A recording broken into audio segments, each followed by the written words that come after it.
का इम्कान। बिस्मिल्लाहिर्रहमानिर्रहीम, अस्सलाम वालेकुम। मैं हूं मोहम्मद उसामा गाजी और आप देख रहे हैं पता चला। खबर यह है कि डॉलर एक दिन में 19 रुपए तक महंगा हो गया है।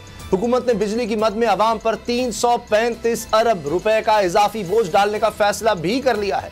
स्टेट बैंक ने शरह सूद में 3% इजाफा करके रिकॉर्ड बना लिया है, मगर फिर भी इन तजर्बाकारों से कुछ नहीं संभल रहा।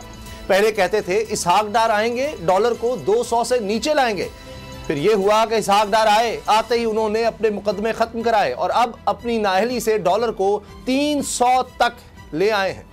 लेकिन झूठ बोलने से फिर बाज नहीं आ रहे। डार ने मईशत का भट्टा कैसे बिठाया, नून लीग के मिफ्ता इस्माइल भी इनकी नाअहली और निकम्मेपन की गवाही दे रहे हैं। वज़ीर खजाना की एक और सुने, कहते हैं डिफॉल्ट की खबरें अफवाहें हैं, जबकि इसी हुकूमत के वज़ीर दिफा ख्वाजा आसिफ वाज़े तौर पर कह चुके हैं कि हम डिफॉल्ट कर नहीं रहे, कर चुके हैं।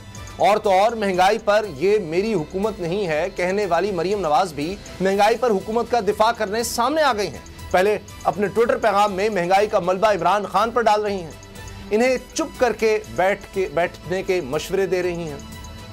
चले मरियम बीबी, आपकी बात मान लेते हैं। फिर सवाल यह है कि आपकी पार्टी ने हुकूमत किस लिए ली? सिर्फ बयानबाजियां करने के लिए? लेकिन अब इन झूठे बयानात से अवाम को बेवकूफ नहीं बनाया जा सकता है।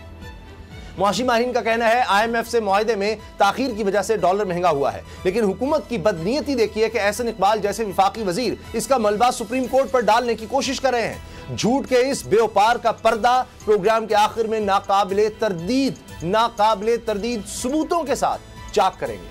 लेकिन सबसे पहले इलेक्शन पर बात कर लेते हैं। हुकूमत जिससे फरार के रास्ते ढूंढ रही है, सुप्रीम कोर्ट के फैसले के बाद इलेक्शन कमीशन में क्या चल रहा है, इलेक्शन होंगे या नहीं, इसी से आगाज करेंगे।